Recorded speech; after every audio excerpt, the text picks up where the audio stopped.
கடந்த 5 ஆண்டுகளுக்கு முன்பு சீனாவில் புத்தாண்டு காலகட்டத்தில் எப்படி கொரோனா பரவியதோ அதேபோல இப்போது அங்கே HMPV வைரஸ் பரவ ஆரம்பித்துள்ளதாக தகவல்கள் வெளியாகி வருகின்றன. கடந்த 2019ஆம் ஆண்டு உலகையே ஆட்டிப்படைத்த கொரோனாவால் கொத்து கொத்தாக லட்சக்கணக்கான மக்கள் மாண்டதையும், பிணவரைகளும் எரியூட்டும் கூடங்களும் நிரம்பி வழிந்த அவலங்கள் என நடந்த எதையும் நம் யாராலும் அவ்வளவு எளிதில் மறந்துவிட முடியாது. மக்கள் தொகை முதல் பொருளாதாரம் வரை அனைத்தையும் தலைகீழாக புரட்டி போட்டுவிட்டு சென்றது கொரோனா.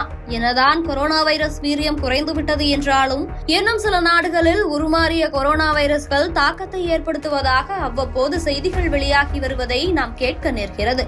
அதனால்தான் மீண்டும் ஒரு வைரஸ் தொற்று பரவுகிறது என்னும் செய்தி கதி கலங்க வைக்கிறது. சீனாவில் மீண்டும் சில இடங்களில் புதுவகை வைரஸால் ஊரடங்கு பிறப்பிக்கப்பட்டுள்ளதாக எழுந்துள்ள தகவலினால் மீண்டும் ஒரு ஊரடங்கை மக்கள் எதிர்கொள்ள வேண்டி வருமோ என்ற அச்சம் எழுந்துள்ளது. தற்போது சீனாவில் பரவி வருவதாக கூறப்படும் வைரஸ் ஹியூமன் மெட்டாப்னியூமோ வைரஸ். கோவிட்-19 அறிகுறிகளைப் போலவே இதற்கும் அறிகுறிகள் இருப்பதாக கூறப்பட்டு வரும் நிலையில் இருமல், காய்ச்சல், மூக்கடைப்பு மற்றும் மூச்சு திணறல் ஆகியவை இதன் அறிகுறிகள் என்று கூறப்படுகிறது.